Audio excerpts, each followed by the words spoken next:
네, 금융당국이 대출 규제 고삐를 바짝 조임에 따라 연말까지 금융권에서 대출 받기가 쉽지 않을 전망입니다. 이 내용 취재기자와 좀 더 자세한 이야기 나눠보겠습니다. 강예지 기자가 나와 있습니다. 자, 강 기자. 금융감독당국이 이 일부 은행들에 대해서 이 대출 증가세에 대한 경고장 날렸다고요? 네, 금융감독원이 수협은행과 농협은행 등에 대해서 가계대출 총량 관리를 지시한 것으로 전해졌습니다. 지난해 은행권 가계대출 증가율은 7.8%이고 당국은 올해 목표치를 7%로 제시했는데요. 일부 증가 속도가 빠른 은행들의 대출이 일정 수준 이상 늘지 않도록 조절을 하라고 한 겁니다. 당국에게 지도받은 은행들은 집단대출 심사를 강화하는 등 지점의 대출 관리를 주문한 것으로 전해졌습니다. 최종구 금융위원장이 어제 금융위 기자실을 찾아서 적정한 가계부채 증가 속도에 대한 견해를 밝혔는데요. 명목 경제성장률 수준 지난해 기준으로는 5.4% 정도가 적절하다고 밝혔습니다. 네, 은행권은 자본 규제 강화도 좀 앞두고 있잖아요. 네, 그렇습니다. 은행이 예상하지 못한 손실에 대비해서 자본을 충분히 쌓아놓고 있는지 보는 지표로 국제결제은행 BIS 비율이라는 게 있는데요. 은행이 담보인정 비율이 60%를 초과하는 주택담보대출을 내줬을 경우에 이 BIS 비율을 계산할 때 2배나 더 높은 위험 가중치를 적용하게 하겠다는 겁니다.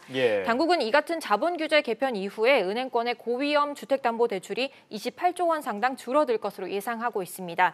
자본 비율 규제에 더해서 앞서 보셨듯이 DSR을 지표로 관리하고 또 가계부채 총량을 제한하는 등 여러 가지 대출 규제가 조여지다 보니까 은행권에서는 당연히 긴장할 수밖에 없는 상황입니다. 네, 강 기자. 지난달 9.13 부동산 대책에 이어서 연달아서 이렇게 대출 규제가 나온 셈이잖아요. 이렇게 당국이 계속해서 대출 규제 내놓는 이유, 배경 뭘까요? 네, 말씀하신 대로 규제를 해도 대출 증가세가 확대됐기 때문인데요. 9.13 대책 발표가 있었던 지난달에만 은행권 주택담보대출이 3조 6천억 원이나 늘어서 지난해 7월 이후에 가장 큰 증가폭을 기록했습니다. 이런 가운데 은행권 자금 조달 비용으로 변동대출 금리를 산정하는 기준인 코픽스 금리가 지난달 1.9%로 올랐습니다. 잔액 기준 코픽스는 작년 8월 이후에 13개월 연속 상승해서 2015년 11월 이후 약 3년 만에 최고치를 기록했는데요. 신규 취급액을 기준으로 한 코픽스도 앞서 2달 연속 하락했다가 지난달 들어서는 상승세로 전환했습니다.